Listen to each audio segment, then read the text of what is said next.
నిజామండి. Back to live show. ఏపీకి ప్రత్యేక హోదా అంశం మీద కేంద్రం తీవ్ర స్థాయిలో కసరత్తులు చేస్తోందని చెప్పిన కేంద్ర మంత్రి శ్రీనివాస్ చౌదరి ప్రెస్ మీట్ ద్వారా తెలియజేశారు. సుదీర్ఘంగా 40 నిమిషాల పాటు ఆయన మీడియాతో మాట్లాడారు. అలాగే నిన్న ఉదయం ఏపీ సీఎం చంద్రబాబు నాయుడు కూడా కేంద్రం ఏం చేయబోతోంది అనేది కీలకం, హోదా వస్తే రాష్ట్రానికి ఏం వస్తుంది, ఒకవేళ హోదా కుదరదంటే ఏం వదలుచుకున్నారు, ఎందుకంటే హోదా ద్వారా 90% గ్రాంట్ గా వస్తుంది, కానీ పరిశ్రమల రాయితీలు రావు, పరిశ్రమల రాయితీలు కూడా ఇచ్చే ఆలోచన ఏమైనా చేస్తున్నారా, అదేదో క్లారిటీ ఇచ్చిన తర్వాత ఏం చేయాలో ఆలోచిస్తాం. దాదాపుగా నిన్న కేంద్ర మంత్రి శ్రీనివాస్ చౌదరి కూడా అదే విషయం చెప్పారు. అంటే డబ్బుకి రంగే ఉంటుంది, రాష్ట్రానికి ప్రయోజనాలు ఏ రకంగా జరుగుతున్నాయి అనేది చూసుకోవాలి అనే విషయం చెప్పారు. అంటే ప్యాకేజీ కోసమే పూర్తి స్థాయిలో కసరత్తు జరుగుతోందా? పత్రికల్లో కథనాలు కూడా దాదాపుగా ప్యాకేజీకే ఫిక్స్ అన్న రీతిలో కథనాలు వచ్చాయి. మరి ఏం జరుగుతుంది, ఏం చెప్తారు కేంద్రం, ప్రభుత్వం దానికి అంగీకరించే అవకాశం ఉంటుందా? మరి ప్రతిపక్షాలు మాత్రం హోదా తప్ప మిగతావి ఒప్పుకునేది లేదన్నట్టు వైసీపీ కానీ సరే, మన పవన్ కళ్యాణ్ అయితే డైరెక్ట్ గా ఆయన అల్టిమేటమే జారీ చేశారు. ఇటువంటి పరిణామాలు జరిగే అవకాశం ఉంది. వాళ్ళ విషయంలో మాట్లాడదాం. మనతో పాటు జాయిన్ అవుతున్నారు గుట్టిపాటి రామకృష్ణ గారు, ఏపీ టీడీపీ ముఖ్య అధికార ప్రతినిధి, అద్దేపల్లి శ్రీధర్ గారు, ఏపీ బీజేపీ ముఖ్య అధికార ప్రతినిధి, కె గంగాభవన్ గారు, మాజీ కాంగ్రెస్ మహిళా అధ్యక్షురాలు, party chief spokesperson, Y Sivaramareddy గారు, మండలి మాజీ విప్, వైఎస్ఆర్సీపీ కీలక నేత. వెల్కమ్ టు లైవ్ షో అండి. ముఖ్యంగా రామకృష్ణ గారు, అంటే ఆంధ్రప్రదేశ్ ప్రజలు ప్రత్యేక హోదానా లేకపోతే హోదాకు మించి ప్యాకేజీ ఇచ్చినా కూడా పర్వాలేదు అనే ఆలోచన చేసే విధంగా టీడీపీ బీజేపీ వ్యవహరిస్తున్నాయి, ఆ రకంగా మైండ్ ప్రిపేర్ చేస్తున్నాయని కాంగ్రెస్ కానీ వైసీపీ కానీ విమర్శిస్తున్నాయి. దానికి తగ్గట్టే నిన్న కేంద్ర మంత్రి సుజనా చౌదరి వారు మాట్లాడింది కూడా అలాగే ఉంది అనుకోవాలా? స్టిల్ మేము హోదా కోసం అడుగుతున్నామని చెప్తున్నప్పటికీ కూడా ఏదైతే ఉత్తమమో రాష్ట్రానికి అది వస్తే మేలు కదా అన్న రీతిలో మనం సమ్మరైజ్ చేసుకునే అవకాశం ఉందా? ఋషి గారు, ఒక్కసారి చూస్తే ఈ రాష్ట్రం విడిపోయేటప్పుడు పార్లమెంటులో అన్ని రాజకీయ పక్షాల యొక్క ఆమోదంతో ఇచ్చినటువంటి హామీ, ఏదైతే హామీలు అయితే ఉన్నాయో లేదా ఏదైతే చట్టంలో ఉన్నాయో వాటిని అమలుపరచాలి అని చెప్పి ప్రజలు కోరుకుంటా ఉన్నారు. అంటే ఈ రాష్ట్రాన్ని అంతా కూడా జరిగిందని చెప్పని ఈ రోజు మేము కోరేది ఏమంటే, ప్రజలు ఎక్కడైతే ఆంధ్రప్రదేశ్ ప్రజలు ఇప్పటికే గతంలో కాంగ్రెస్ పార్టీ విస్మరించి రకరకాలుగా అవమానాలు పరిచిందని భావిస్తా ఉన్నటువంటి దశలో ఈ రోజు ఆ హామీలను కనుక నెరవేర్చకపోతే మరొకసారి వాళ్ళు అదే విధంగా భావించే అవకాశం ఉంది. కాబట్టి ఖచ్చితంగా వాళ్ళని, అంటే ఈ రాష్ట్రం ఆంధ్రప్రదేశ్ రాష్ట్ర ప్రజలకి ఆదుకోవడానికి కేంద్రం ఉంది, అంతేగాని వాళ్ళని ఏదో చులకనగానో అవమానంగానో చూసే విధంగా ఉండదు అనే విధంగా ఉండాల్సినటువంటి అవసరం ఉండదు. ఒకవేళ ఉంటే మీరు ఊరుకోరు. ఖచ్చితంగా అదే సార్, అదే చెప్తుంది. కాబట్టి ఇది చాలా సందర్భాలు ఉందా మీరు అన్నట్టు వైఎస్ఆర్ కాంగ్రెస్ లేదా ఇంకో ప్రతిపక్షాలు మిత్రపక్షాలు అలా మాట్లాడే అంశం కాదు. ఇది రాజకీయ పక్షాలకు సంబంధించినటువంటి అంశం కాదు. దేశ చరిత్రలో ఒక పార్లమెంటులో ఇచ్చినటువంటి ప్రధానమంత్రి ఇచ్చినటువంటి హామీకి సంబంధించిన విషయం. కాబట్టి అక్కడ ఆ హామీ, ఇక్కడ ప్రజల యొక్క సంతృప్తి, ఈ మనోభావాలు గౌరవించడం, ఈ రెండూ కూడా ముఖ్యమైనటువంటి, అంటే పార్లమెంటులో ప్రధానమంత్రి హామీ, ఇక్కడ ప్రజల యొక్క మనోభావాలు గౌరవించడం, సంతృప్తి పరచడం, ఈ రెండింటినీ సమన్వయం చేయాలి అని చెప్పి అనేది మేము కోరుతా ఉన్నాం. అదే అంటే ఇక్కడ నష్టం జరగకుండా అది అన్ని రకాలుగా కూడా కోరేటువంటి అంశం. అది దాని ద్వారా ముందుకని చెప్పి మేము చెప్పే నిర్ణయం ఏంటంటే, వాళ్ళు ఏదైతే చెప్తా ఉన్నారో పత్రికల్లో వస్తున్నటువంటి వార్తలు కానివ్వండి, ఇతర అంశాలు కానివ్వండి, వాళ్ళు ప్రకటించిన తర్వాతే మేము దాని మీద. అంటే ఇప్పుడు 2 అంశాలు రామకృష్ణ గారు, ఏపీకి ప్రత్యేక హోదా ఇస్తున్నాం అని చేసే ప్రకటన ఒకటి, ఏపీ ప్రత్యేక హోదా ఇవ్వడం సాధ్యం కావట్లేదు, ఇదిగో హోదా కన్నా గొప్పగా ఇంత వస్తుంది కాబట్టి ఇది చేస్తున్నాం అని రేపు కేంద్రం చెప్పినా యాక్సెప్ట్ చేసే అవకాశం ఉంటుంది. అవును, అంతేనా? అంటే అదే చెప్తుంది సార్. ఇప్పుడు ప్రజలు ఏం చెప్తా, ప్రజల్లో సెంటిమెంట్ ఏముందంటే ప్రత్యేక హోదా అంటే అసలు ఈ రాష్ట్రం ఆ రోజు అవమానంగా ఎడగొట్టారు, మాకు ముందు ఏదో పట్టించుకోలేదు, మా మనోభావాలు గౌరవించలేదు అనేది ఉంది. ఆ దశలో ఉన్నటువంటి ప్లేస్లో ఏదో హామీ ఇచ్చారు, ఆ హామీని మళ్ళీ ఇప్పుడు ఉన్నటువంటి కేంద్ర ప్రభుత్వాలు కూడా పట్టించుకోవట్లేదు, అంటే మమ్మల్ని ఈ దేశంలో అంతర్భాగంగా చూడకుండా, అంటే ఆ మనోభావాల్లో ఉన్నారు. వాస్తవంగా ఈరోజు ప్రత్యేక హోదా అనే సెంటిమెంట్ ఎవరు మాట్లాడిన, ఎందుకంటే దానికి ఇప్పుడు వీళ్ళు చెప్పేటటువంటి, అంటే ప్రత్యేక హోదా కాదు ఒకవేళ నిబంధనలు అంగీకరించుకొని వీళ్ళు ఇచ్చేటువంటి హామీలు కానీ వీళ్ళు ఇచ్చేటువంటి చెప్పే మాటలు కానీ ఏదైతే ఉన్నాయో అది ప్రజల మనోభావాలను సంతృప్తి పరచాలి అంటున్నాను నేను. అల్టిమేట్ గా అది జరగాల్సింది. శివరామరెడ్డి గారు, ప్రజల మనోభావాలు సంతృప్తి పరిచే అవకాశం ఉంటుందా? ఇప్పుడు నేను ముఖ్యమంత్రి గారిని చూసుకుంటే కనుక ప్రత్యేక హోదాయే కావాల్సిందే, అయితే కేవలం ప్రత్యేక హోదా ఇచ్చి పరిశ్రమల రాయితీలు ఇవ్వకపోతే ఉపయోగం ఉండదు. మరొక ముఖ్య విషయం నేను కేంద్ర మంత్రి చెప్పినా ముఖ్యమంత్రి చెప్పినా ఏంటంటే, ప్రత్యేక హోదా ఉన్న రాష్ట్రాలకు మిగతా రాష్ట్రాలకు తేడా 30% వస్తుంది, 90-10, 60-40. సో ఆ 30% రాష్ట్రానికి కనుక ప్రయోజనాలు చేకూర్చగలిగితే, పారిశ్రామిక రాయితీలు ఇవ్వగలిగితే అదే గొప్ప ప్రయోజనం అయ్యే అవకాశం ఉందా హోదా కన్నా కూడా? అప్పుడు అందరూ ఒప్పుకునే అవకాశం ఉంటుందా? ఇప్పుడు మీరు ఒకసారి బాగా ఆలోచన చేయండి. మనకి ఏవైతే వాళ్ళు డివిజన్ చేసేటప్పుడు హామీలు ఇచ్చారో పూర్తిగా అమలు చేయాల్సిన బాధ్యత ఈ 2 ప్రభుత్వాల మీద ఉన్నాయి. ముఖ్యంగా సెంట్రల్ మీద, స్పెషల్ స్టేటస్ కేంద్రం ఇవ్వాలి. దాన్ని నీరుగార్చే విధంగా చంద్రబాబు నాయుడు గారు ఇది సంజీవిని కాదని చెప్పడం జరిగింది. ఇదే చంద్రబాబు నాయుడు గారు తిరుపతి ఎలక్షన్ లో వెంకయ్య నాయుడు గారు అయితేనే మోడీకి అప్పుడు తెలుసో తెలియదు కానీ ఆయన చేత కూడా చెప్పించడం జరిగింది తిరుపతి సభలో.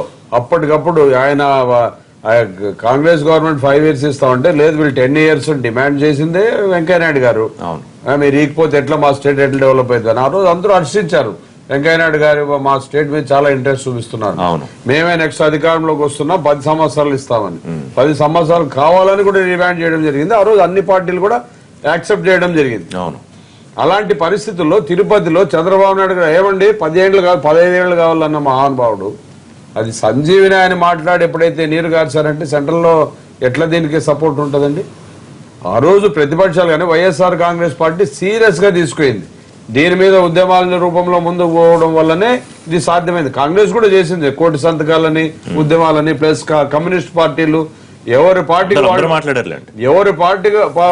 వాళ్ళు దీని మీద ప్రజల్లో ఒక అవగాహన తీసుకొచ్చి దీని మీద ఫోర్స్ తెచ్చినప్పుడు ఈరోజు చంద్రబాబు నాయుడు గారు యూటర్న్ తీసుకుని లేదు హోదా కావాలి ఇప్పుడు ఒకే మాట 3 సార్లు ఒకటి నేను మామూలుగా మధ్యలో మాట్లాడను.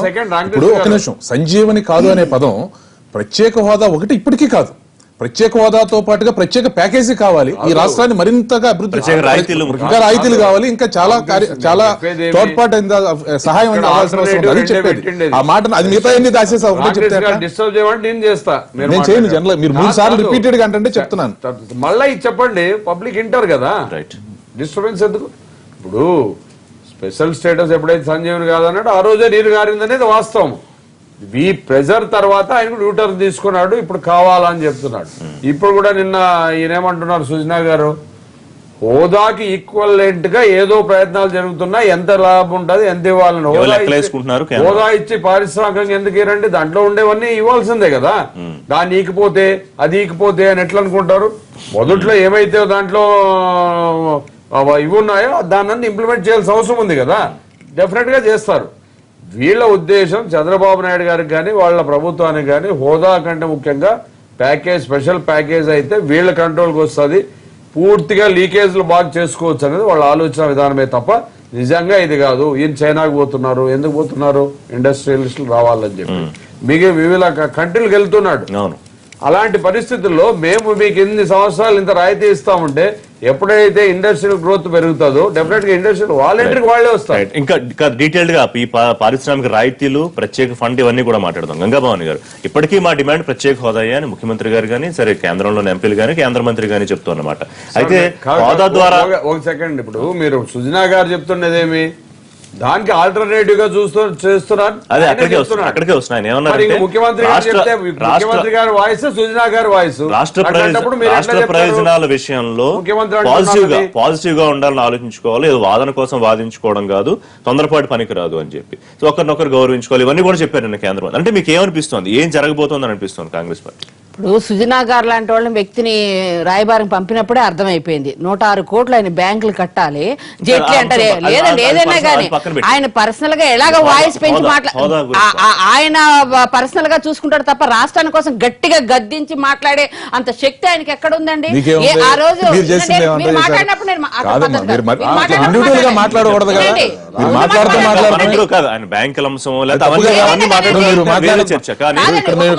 అట్లాంటి వ్యక్తి ఆమె చెప్పే పాయింట్ మీకు ఆయనకే కొన్ని వీక్నెస్ ఉన్నప్పుడు వీక్నెస్ మన్మోహన్ సింగ్ గారికి లేవా? నేను రాబర్ట్ వాద్రా మీద రాలేదా? ఒక మాట అండి, వాళ్ళు మేము ఎక్స్ట్రా ఏం అడగట్లేదు, గొంతమ్మ కోరికలు అడగట్లేదు. నిండు రాజ్యసభలో వెంకయ్య నాయుడు గారు 10 కాదు 10 మన్మోహన్ సింగ్ గారు 5 సంవత్సరాలు అన్నారు, చట్టంలో పెట్టారు, పోలవరంలో చట్టంలో పెట్టారు, ప్యాకేజీ చట్టంలో పెట్టారు, రైల్వే జోన్ చట్టంలో పెట్టారు, కడప స్టీల్ ప్లాంట్ చట్టంలో పెట్టారు. చట్టంలో పెట్టిన వాటికే 2 సంవత్సరాలు మనకి ఏమి ఇచ్చారండి? ఏమి చేయలేదు. ఆ 2 సంవత్సరాలు మీనమేషాలు లెక్క పెట్టుకుంటున్నారు చంద్రబాబు నాయుడు గారు, సుజనా చౌదరి గారు, వెంకయ్య నాయుడు గారు. ఆ రోజు తిరుపతిలో అంత పెద్ద బ్రహ్మాండంగా చెప్పి ఎలక్షన్ మేనిఫెస్టోలో పెట్టుకున్నారు బీజేపీ వాళ్ళు. ఇన్ని పెట్టుకుని నిండా నిల్వ మాటలు గారడీ చేసి స్లో పాయిజన్ గా అదేమన్నా సంజీవినా ప్రత్యేక వాదా అంటున్నారు కేటగిరీ. మేమంటున్నాం ఇంకోటి అన్నారు, ప్లానింగ్ కమిషన్ చైర్మన్ వీలు కాదని చెప్పారు. ఆయన స్వయంగా అజిత్ సింగ్ గారు స్వయంగా నేను ఎక్కడ అట్లా మెన్షన్ చేయలేదు, ప్రత్యేక కేటగిరీ స్టేటస్ ఇవ్వకూడదని నేను 14th ప్రస్తావించలేదు ఆయన స్పష్టంగా చెప్పారు. ఎందుకంటే ఇవన్నీ ఏంటంటే మనల్ని మోసం చేయటం, శ్రీమాంధ్ర ప్రజల్ని మోసం చేయటం. ఆయన మోడీ గారికి తప్పకుండా చిన్న చూపు ఉందండి, ఆయన రీజనల్ ఫీలింగ్ ఉంది, సౌత్ అంటే ఆయనకి చాలా ఇష్టం లేదు. ఆయనకి ఆ దురదృష్టం ఏంటంటే ఆయనకి రైట్ హ్యాండ్ గా ఉండి ఆ రోజు రాజ్యసభ సాక్షిగా ఏంటండి ప్రైమ్ మినిస్టర్ అంటే కంటిన్యూ ప్రాసెస్ అండి, రాజ్యసభ అంటే కంటిన్యూ ప్రాసెస్. ఒక ప్రైమ్ మినిస్టర్ చేసింది నెక్స్ట్ వచ్చిన గవర్నమెంట్ ఫుల్ఫిల్ చేయాలి. పోనీ వీళ్ళేమైనా శత్రువులు కాదు కదా, ఆ రోజు సపోర్ట్ చేసేవాళ్ళు. ఆనే వాళ్ళ గవర్నమెంట్ హమారా హే హమ్ కర్తే హమ్ 10 సాల్ దేతే అన్నారు. ఇంకోటండి ఇప్పుడు స్పెషల్ కేటగిరీ సంజీవిని కాదంటే ముమ్మాటికి సంజీవిని అండి. అవి ఉంటేనే కదా, ఇన్సెంటివ్స్ ఇస్తేనే కదా ఇండస్ట్రీస్ పెడతానికి అందరూ వస్తారు, లేకపోతే ఎందుకు వస్తారండి? అక్కడ ఏముందని వస్తారండి? కాదు అవి ఇవ్వమని మేమంటే ఎలాగ డెవలప్ అవుతుంది? యూత్ ఏమైపోతారండి? ఇప్పుడు 60% యూత్ ఉంది, ఇండియా చాలా పొటెన్షియల్ అన్నారు. మరి ఆ యూత్ కి ఉద్యోగాలు ఎక్కడ వస్తాయండి? ఇంజనీరింగ్ కాలేజ్ 1,00,000 మంది సంవత్సరానికి వస్తున్నారు ఇంజనీరింగ్ చదివి, వాళ్ళకి ఎక్కడి నుంచి వస్తాయండి? ఒకేపు బ్రిటన్ అమెరికా ఏమో ఇంకా వలసల్ని నిరోధించాలని చూస్తుంది, గల్ఫ్ కంట్రీలు ఏమో ఆయిల్ లేకుండా వాళ్ళు పంపించేస్తున్నారు. మరి వీళ్ళు ఎక్కడ ఉంటారండి? హైదరాబాద్ లోనేమో రాలేరు. మరి సీమాంధ్ర ప్రజలు యూత్ ఏమైపోతారండి? వాళ్ళు ఏమైపోతారు? కాబట్టి దీనికి తప్పకుండా మూల్యం చెల్లించాలండి. బీజేపీ నమ్మించి మోసం చేశారు. ఎన్నికల సభలో ఎలక్షన్ మేనిఫెస్టోలు పెట్టుకున్నారు. రాష్ట్రాలకండి నేను మాట్లాడి మీరు మాట్లాడడం 11 రాష్ట్రాలకి ఏ చట్టం తోటి ఇచ్చారండి? ఏ చట్టం ఉందని ఇచ్చారు? పైగా వాళ్ళు అన్నారు కదండి, వాళ్ళు ఆ రోజు మాట ఇచ్చారు.